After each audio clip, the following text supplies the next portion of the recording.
자, 오늘 말씀은 한국교회 초기 한국교회 역사 이야기를 중심으로 말씀을 나누고 있습니다. 오늘 세 번째 시간인데 오늘 제목은 부흥과 성장입니다. 부흥과 성장.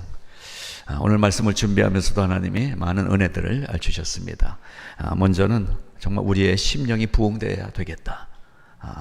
부흥한다는 소식만 듣는, 에즈버리 대학 소식만 듣는 사람이 아니라 내 안에 부흥이 일어나는 사람들이 되어야 되겠다라는 마음을 가졌습니다. 근데 부흥은 옆에서 좀 이렇게 불을 질러줘야 되더라고요. 그래서 우리 좌우 옆에 계신 분들에게 부흥하세요 한번. 예. 심령이 부흥하세요. 예. 얘기해 줘. 예. 예. 예. 예. 한 마디만 더 붙이겠습니다.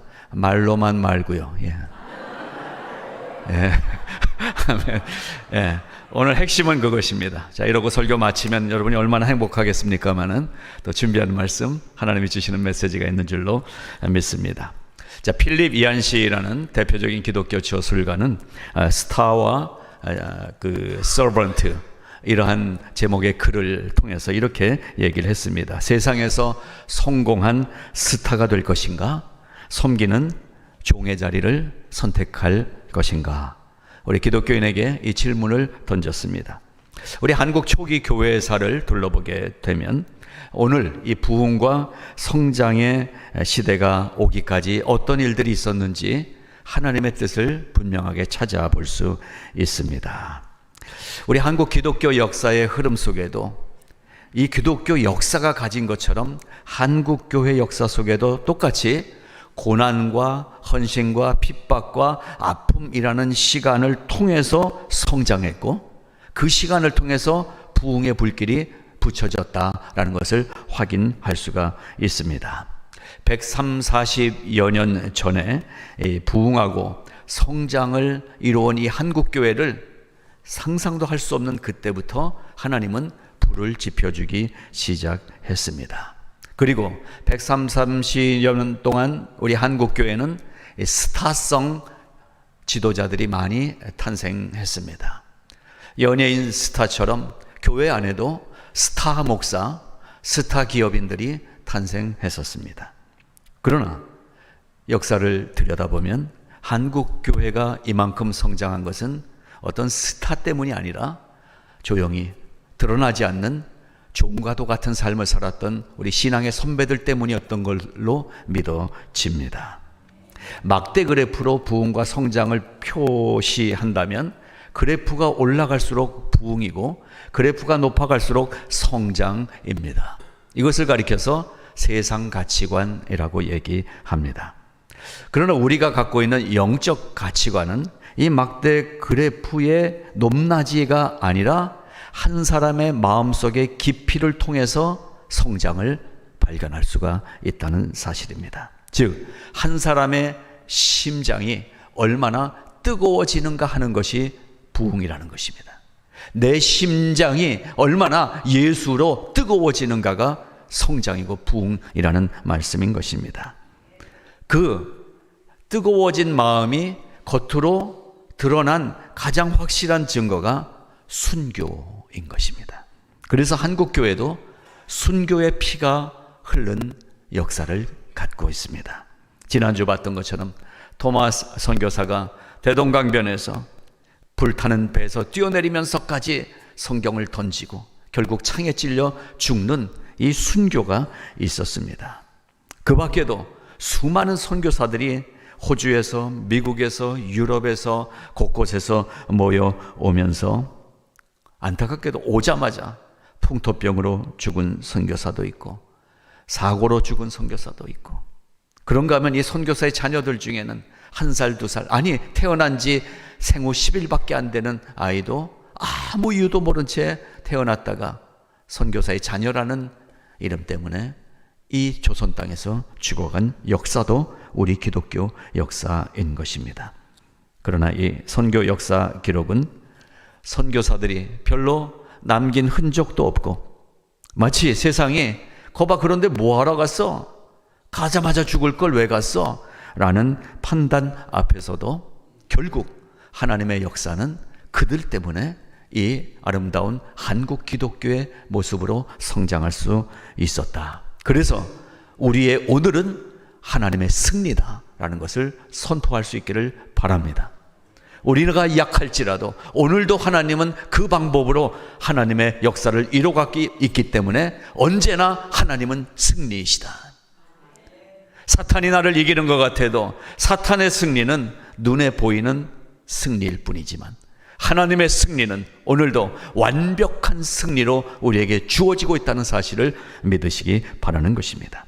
한국 교회사의 기록은 초기 우리 신앙의 선배들이 어떠한 형편에든지 자족하기를 선택했고 그러한 신앙의 삶을 살았고, 그래서 실제로 비천에 처하거나 풍부에 처하든지 배부르든지 배고프든지 풍부하든지 궁핍하든지 어떤 상황이든지 건강하든지 병이 들었든지 그 속에서 주시는 생명의 비밀이 무엇인지 그 일체의 비결을 배우는 삶을 살았고, 적어도 예수 믿으면 그 모든 상황 속에서도 생명의 비밀이 있다는 사실을 우리에게 신앙의 지침으로 전해줬다는 사실인 것입니다. 그래서 우리는 신앙 선배들에게 감사하지 않을 수가 없는 것입니다. 그래서 우리는 오늘 읽은 말씀처럼 내게 능력 주시는 자 안에서 내가 모든 것을 할 수 있느니라 라고 외쳤던 바울의 신앙을 우리의 신앙으로, 나의 신앙으로 붙잡고 걸어가고 있는 줄로 믿습니다. 우리나라 초기 기독교 역사에서 1907년 평양 대부흥이나 7, 80년대에 대규모 집회를 통한 부흥과 성경 공부를 통한 깊이 있는 부흥과 성장은 우리 한국 교회사에서 특별히 하나님이 주신 은총의 시간들이었던 것이 맞습니다. 저는 오늘 그러나 오히려 조용한 죽음, 비참한 죽음이라고 평가받는 여러 선교사들의 죽음의 소개를 하면서 진짜 부흥의 기초에는 무엇이 있었는가 찾아볼 수 있기를 바라는 것입니다. 그러한 순교의 죽음들이 바로 우리 한국 교회의 오늘날 진정한 부흥과 성장의 밑거름이 됐기 때문입니다.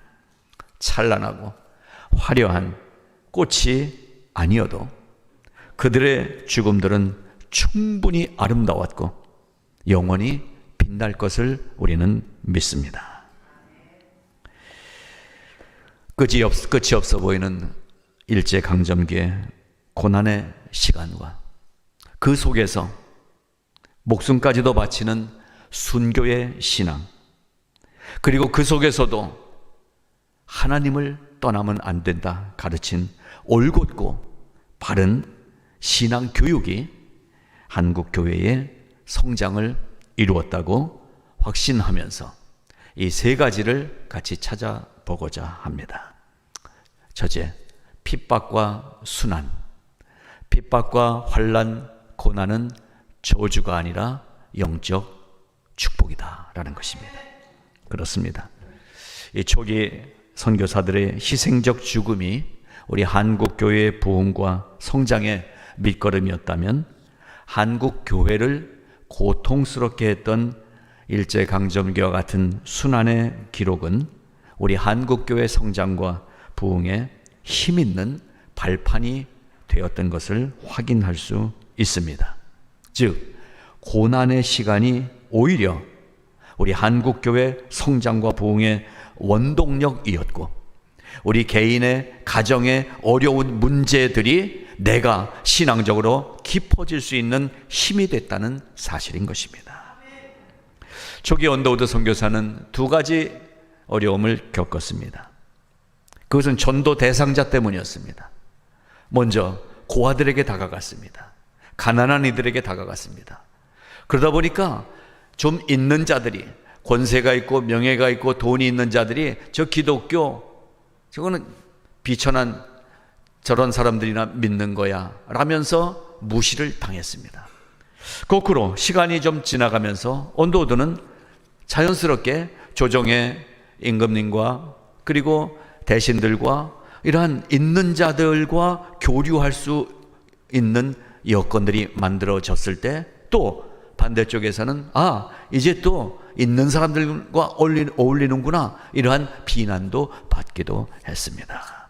자, 그러나 언더우드의 마음은 여러 기록을 볼 때 있는 자 없는 자로 구분한 것이 아니라 하나님이 찾으시는 사람을 함께 찾아가고 있었다라는 것입니다. 우리가 판단하는 어떤 환경이나 지위나 어떤 명예나 가지고 못 가지고의 판단이 아니라 하나님을 모르는 사람을 찾아가고 있었다라는 것입니다.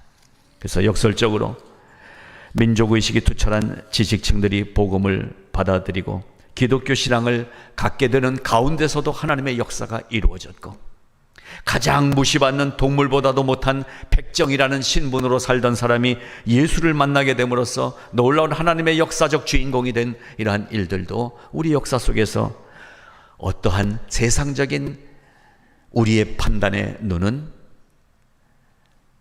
하나님과 다르다라는 것을 지금도 가르쳐주고 있는 것입니다.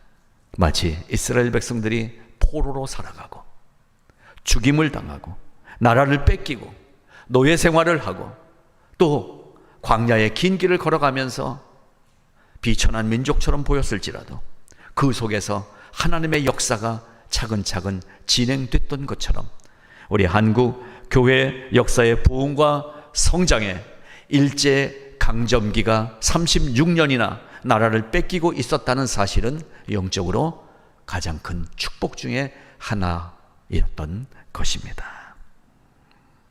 그래서 고난은 한국교회 부흥과 성장의 첫 번째 요소였다.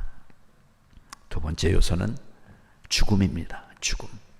많은 선교사들이 아까 말씀드린 것처럼 한국 땅에 왔다가 세상을 떠났습니다. 몇몇 사람들만 간단히 소개해 드립니다. 헨리 데이비스 선교사는 최초의 호주 장로교 파송 선교사입니다.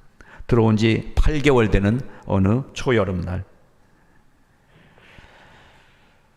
선교 거점 확보를 위해서 같이 들어온 여동생을 서울에 두고 부산에 내려갔다가 천연두에 걸려서 사경을 헤매다가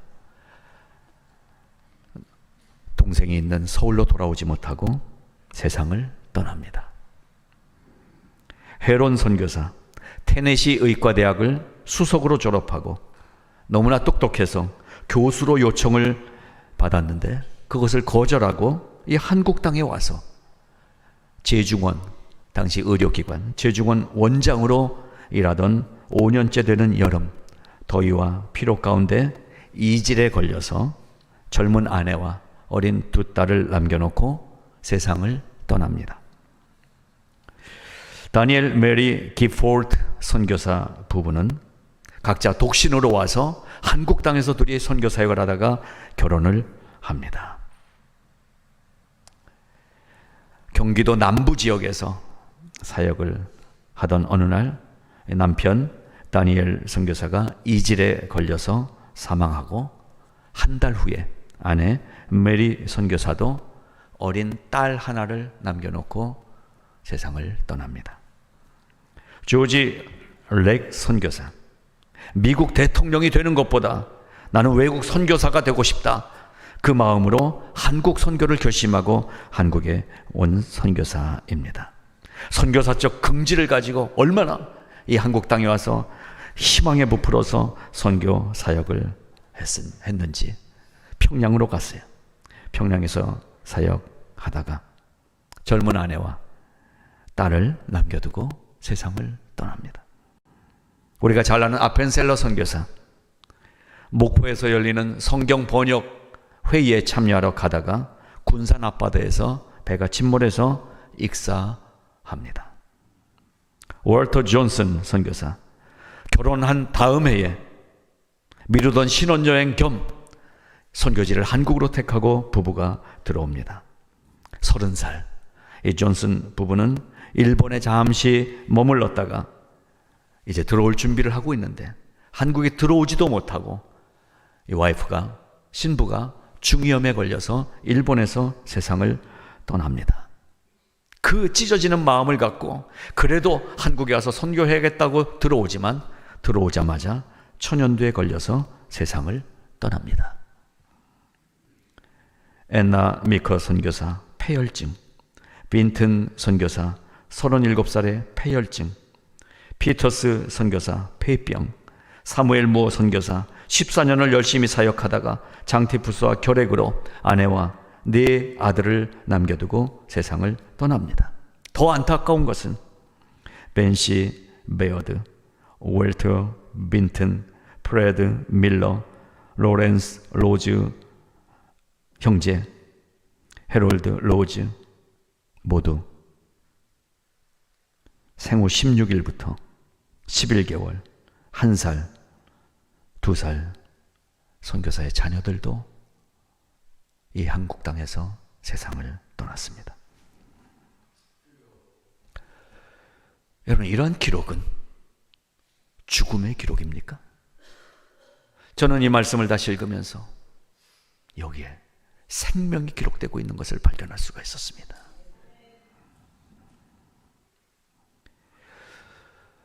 오래 사는 것이 이젠 일반화됐습니다.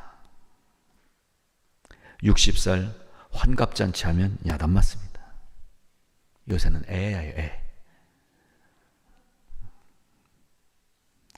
그러면 오래 살면 축복일까요? 장수가 복이라고 성경은 가르쳤지만 장수하는 게 꼭 복일까? 우리는 죽음의 이야기를 넘어선 사람들입니다. 적어도 우리의 신앙은 사람이 살다 죽는 문제로 고민하다가 그 죽음 때문에 끝나는 것이 아니라는 것을 선교사들의 삶이 보여주고 있습니다. 여러분, 세상은 이러한 죽음을 가리켜서 뭐라고 비난했습니까? 개 죽음이라고 그랬어요. 개보다 못한 죽음이라고 그랬어요. 그러나 그 죽음이 하늘나라에서 빛나는 면류관으로 영광으로 빛나고 있다는 사실을 우리는 믿지 않습니까? 그러면 오늘 우리가 살면서 이런저런 모습으로 경험하는 이 고난의 시간들이 결국 지금도 하늘에서 빛나고 있는 영광이라는 사실을 믿고 살아야 되는 거 아니겠어요? 이것이 우리 한국교회가 가진 부흥과 성장의 꽃인 것입니다. 한국교회가 1000만, 1200만이라고 숫자를 자랑하던 것이 부흥이 아니라 이 죽음을 생명으로 볼 수 있는 눈을 가진 것이 부흥이라는 말씀인 것입니다. 우리가 그 생명의 눈으로 볼 수 있기를 바라는 것입니다. 그렇게 하기 위해서 일제강점기에 그 억압과 핍박과 희망 없는 그 시대에 철저한 신앙교육이 교회에서 드려지고 있었다는 것입니다. 안타까운 것은 오늘날 교회가, 특별히 우리 이민교회가 교육을 할 수 없는 시대가 됐다는 거예요. 뭘 가르치면 편한 교회로 옮겨가면 되는 거죠. 무슨 교리를 배운다고 피곤한데 주중에 나와서 안 되겠다는 거예요, 그런 거. 여러분, 그러나 그 한 줄기 빛도 바라볼 수 없는 일제강점기 속에서 한국 교회는 교육을 선택한 것입니다. 가르쳤던 것입니다. 철저하게 가르쳤던 것입니다. 1894년부터 시행한 세례받기 전에 학습을 받아야 된다는 이 규정은 이렇게 몇 가지를 제시하고 있어요. 첫째, 이제 예수 믿기 시작하면 절대로 조상 숭배하면 안 된다, 제사 지내면 안 된다 그랬어요. 여러분, 이게 요즘도 그런데 이 100여 년 전에 한국 땅에서 조상 제사 안 한다, 말도 안 되는 거였어요. 그러나 교회는 하나님을 섬겨야 된다, 조상에게 절하면 안 된다, 이걸 가르쳤어요. 안식일을 거룩하게 지켜야 된다고 가르쳤어요. 생계 유지를 위해서 주일날 일해서는 안 된다고 가르쳤어요. 우리 너무나 어쩔 수 없지 않느냐고, 오늘날 그렇게 일 안 하면 어떻게 하냐고. 그러나 우리보다 더 심각한 실제적인 어려움 앞에 있던 일제강점기 속에서도 우리의 신앙의 선배들은 주일엔 문을 닫고 하나님께 예배드리는 것을 결심했다는 것입니다. 두 번째로 가르친 것이 안식일은 거룩하게 지켜야 된다는 것을 가르쳤어요. 세 번째 가르친 것은 부모를 공경하라고 가르쳤어요. 여러분, 제사 지내지 않는다고 핍박을 받는 기독교가 부모 공경을 십계명으로 받들고 있다는 것은 놀라운 일 아닙니까? 예? 귀신들이 와서 먹지도 않는 거 차려놓고 끝나고 자기네가 다 먹을 거면서 하는 제사보다 우리의 부모를 공경하라는 이 말씀이 얼마나 파워풀한 윤리입니까? 네 번째, 불법적 혼인 관계를 금한다는 것도 이제 예수를 막 교회 나오기 시작한 사람에게 가르쳐준 교회의 법도였어요. 그 당시는 지금보다 심했죠. 아마 여러분 부모님 세대에도 있으셨을 거예요. 어머니가 여러분이잖아요. 그 문화가 그랬어요. 아들 낳기 위해서 첩을 뒀어요. 안 된다는 거예요. 불법적 혼인관계, 또 반드시 부부는 한 남자와 한 여자 일남일녀여야 된다는, 그 서로를 버리거나 첩을 두거나 음란한 일을 해서는 안 된다라고 아주 명백하게 이 규정에 적어놨었어요. 다섯 번째, 먼저 자기 가족에게 복음을 전해야 된다라고 가르쳤어요. 이제 막 예수 믿기 시작한 사람한테 당신만 예수 믿으면 안 된다고 아들에게, 딸에게, 부모에게, 형제에게 이 복음을 전하라고 가르쳤어요. 그런가 하면 한 주간 동안 생업에 근면하게 부지런하게 살라고 가르쳤어요. 교회 간다고 회사 일 대충 하지 말라는 거예요. 이게 교회의 가르침이었어요. 일곱 번째로, 악한 범죄를 피하라고 하면서 조목조목 다 짚었어요. 술, 노름, 분쟁, 싸움, 상해, 살인, 그리고 포도주, 아편 만들지 말고, 도박집 개설하지 말고, 화투 치지 말고, 어떻게든 남에게 남을 타락시키는 일을 하지 말라. 이러한 규정들이 이 캄캄한 어둠 속에서 전해진 복음의 내용 속에 실천 사항으로 가르쳐졌다는 거예요. 저는 우리가 세상 애들 말로 노땅들 교회가 될지라도 이것을 지키는 교회가 되기를 원합니다. 그것이 부흥입니다. 뜨겁게 찬양하면서 모여서 우리의 마음이 뜨거워지고 한 시간 그러고 나서 돌아가서는 지멋대로 사는 모습보다는 주일에 보면 도대체 은혜를 받는지 뭐 하는지 모르는 지금의 이 모습 같을지라도 저는 믿습니다. 여러분 속에 불이 타오르고 있다는 것을 믿습니다.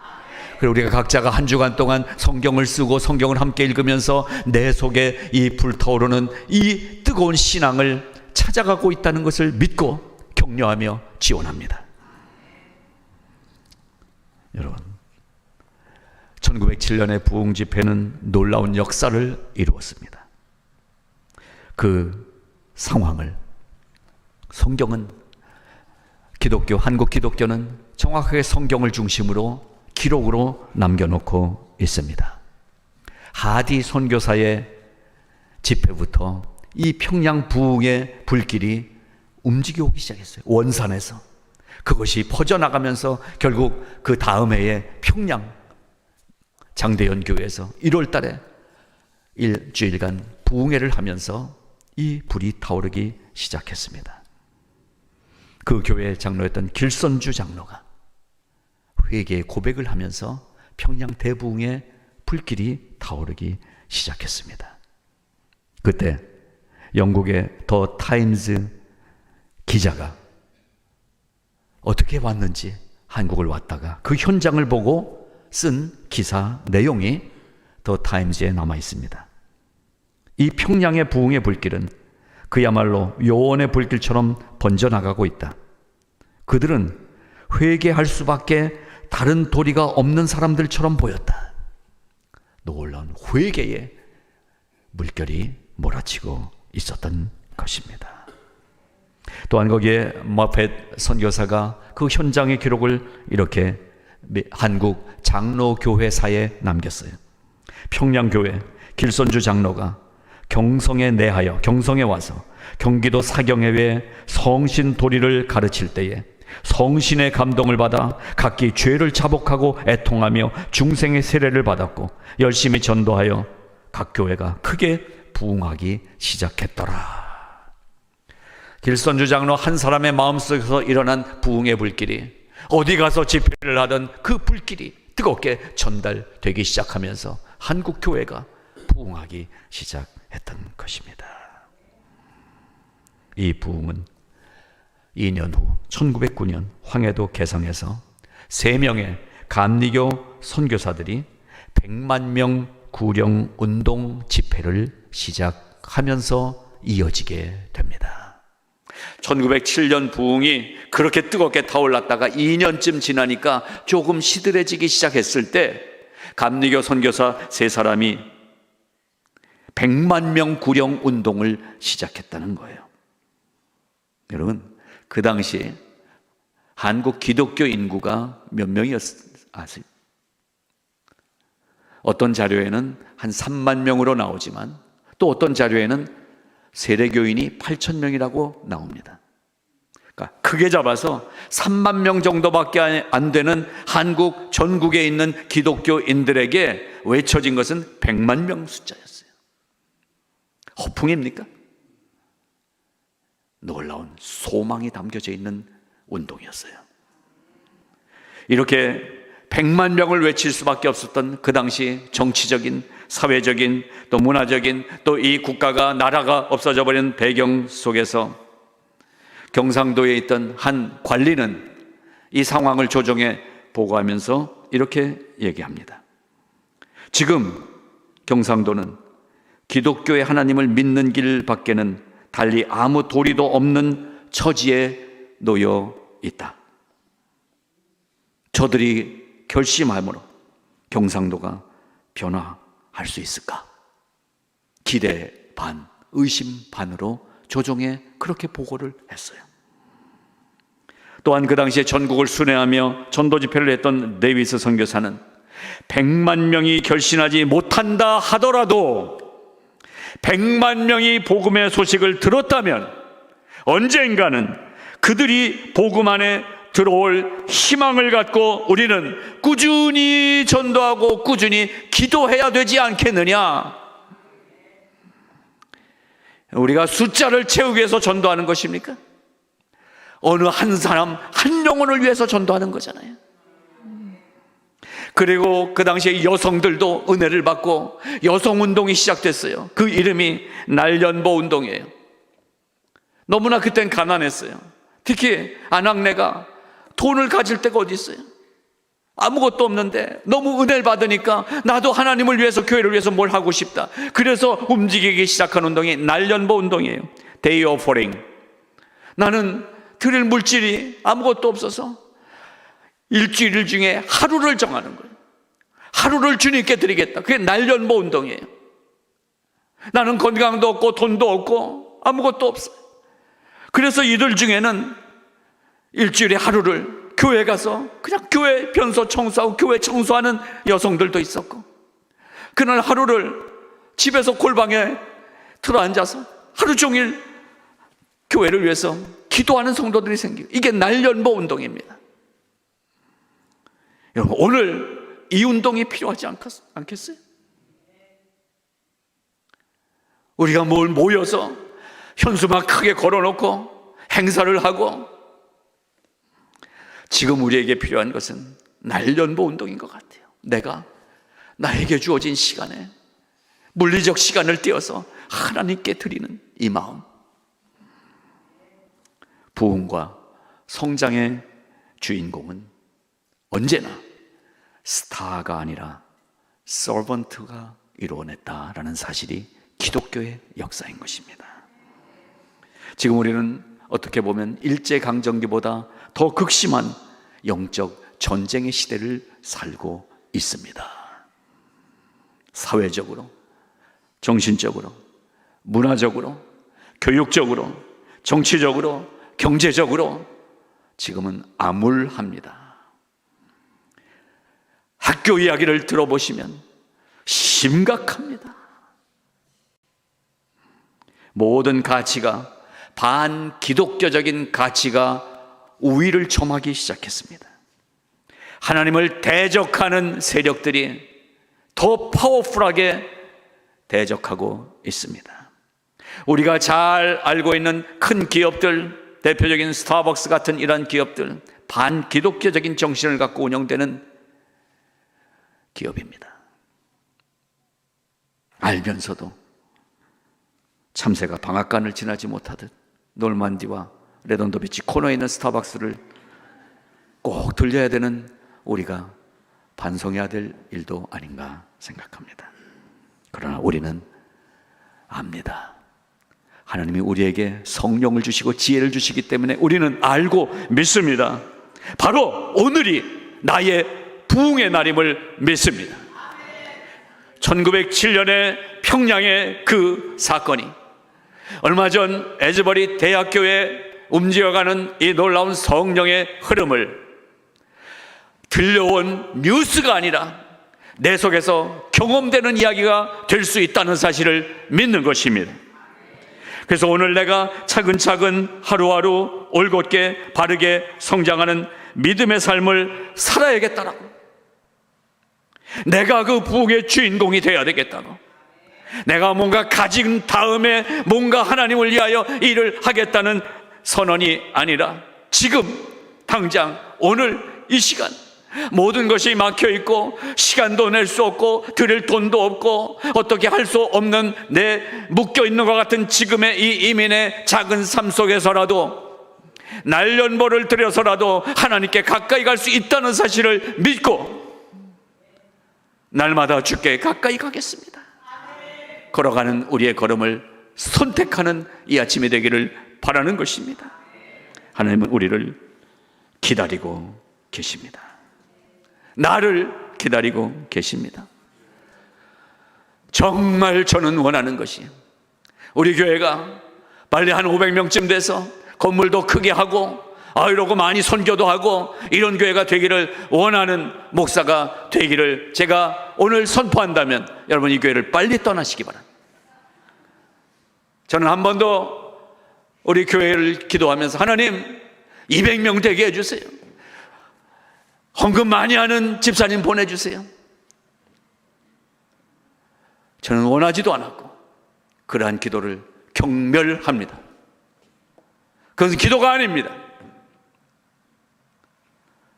하나님이 우리에게 정말 원하시는 것은 내가 10년이나 교회 다녔는데도 여전히 어떤 감동도 없고 말씀을 읽어도 맨날 이거 무슨 얘기인지 모르겠고 찬송을 불러도 오늘은 소리가 좀 그러네 관람객으로 있고 예배를 와도 11시 시작한 지 10분밖에 안 됐는데 자꾸 12시 넘었는데 이러고 있고